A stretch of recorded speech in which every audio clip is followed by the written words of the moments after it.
because that's a tough question. I ain't gonna lie to you. But the track that I could say that glued everything together for me personally was Temple. It was just so happened to be a bonus song, the song at the end. And that ties into, I don't know if I spoke earlier on it about like my music background, like my musical upbringing.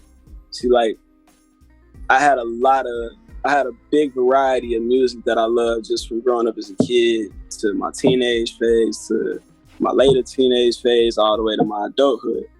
And like we kind of started off listening to anything my dad was listening to, because me and my dad used to just ride around all the time, like just kick it. Like it was some real shit. He was real passionate about music. Like this is the type of nigga. He listened to rock music. He's half black, half Italian. Grew up in Harvey, just like me. Somehow landed in rock music or whatever. But I guess I fucked with it too, especially like at an early age. So this the type of nigga to do the air drums and shit. But the music he was listening to, I could vouch to say, was actually dope. Like listen to a lot of like just the classic bands like Queen, Metallica, a lot of bands from the 80s and 70s and shit like that. But he also was more in tune with like 90s music like Nirvana and shit like that, and just all the alternative music, Chili Peppers, all type of shit. So he was more in that lane. So that kept me on that side of the music. And like I remember Guitar Hero 3 came out. That shit changed my life. That's funny as fuck how a fucking video game changed my life. But I promise you it did, because that's like what brought like the rock star energy that I guess I wanted to pursue as a kid. Like I always had a dream of performing, because like once I got good at that game, I actually really felt like I was doing the shit for real. Like, hey, I'm fucking this shit.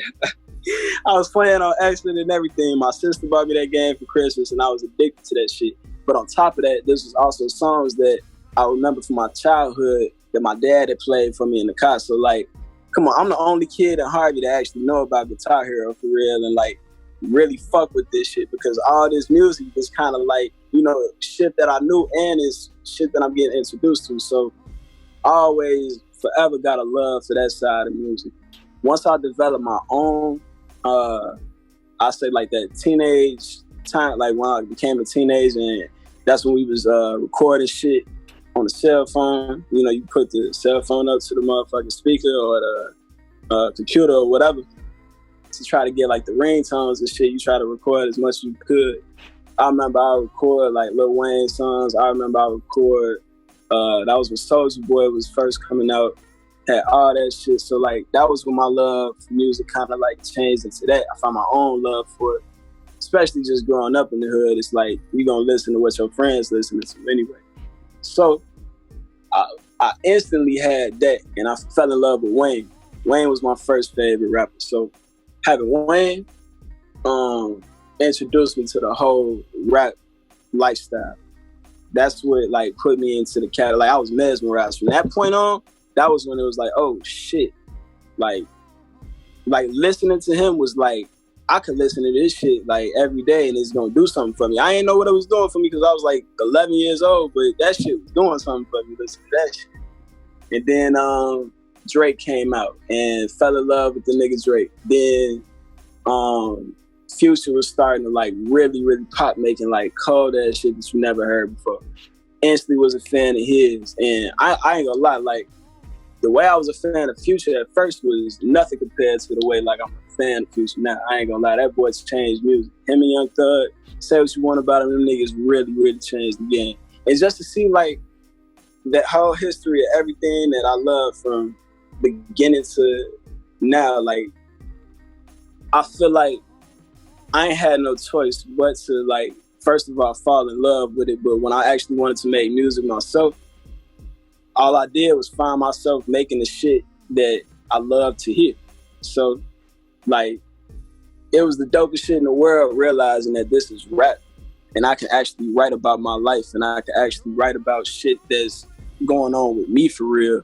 But I can also do it in a way where I think it's cool because I'm listening to artists that I think is dope and I'm kind of learning from. So honestly, I can keep it real with you. A lot of people like to hate you with that. I only been rapping for 5 months. I ain't gonna lie, I be impressed by that shit. If you really been only rapping for 5 months, that's dope to me. That's impressive. But I could keep it real with you and let you know I've been trying to do this shit as a shorty, man. I've been a real student of the game, and that's why I really, really love, like, it started off with rapping, now I'm making music. And that's what Purple Elephant is, like, pretty much a whole collection of. There's 6 songs, and I put it on an EP for, you know, just like a hello world type shit. Welcome to my life. Welcome to my world. Because that's like, on some real shit, when I dive into this music, when I dive into making these albums, it's like, yeah, I be really in my own world. I be in my own world because, like, I ain't been a fan of real music since, like, 2016. To keep it real with you. I still support, and, you know, that's not a knock to no new artists. Like, I respect them so much. That's kind of the reason why I can't even take the time to listen to them, because it's like, you out there getting it, I kind of got to just make sure I get it myself, you know. Once I get on that platform to where I'm actually up there, then I'll probably be able to fall more in love with music again. But right now I'm just real focused. But I'm enjoying my focus, man. Like, as far as the Purple Elephant album, like, that's just an album full of focus. That's an album full of focus from beginning to end. That's like all the music that I told you I fell in love with, as far as like the Lil Wayne type shit, you know, going into just like the hip hop R&B, going into the more alternative feel, and capping it off like with what you said, what really embodies the album. I say Temple, because Temple is something that I didn't even expect myself to do. With some real shit. Yeah, that's something everybody needs to check out. If you check out anything from that album, check out Temple, because Temple is basically, put that on a bonus song as a specific reason to, like, segue into my next album, Skywalk City, which is definitely in the works and is definitely coming.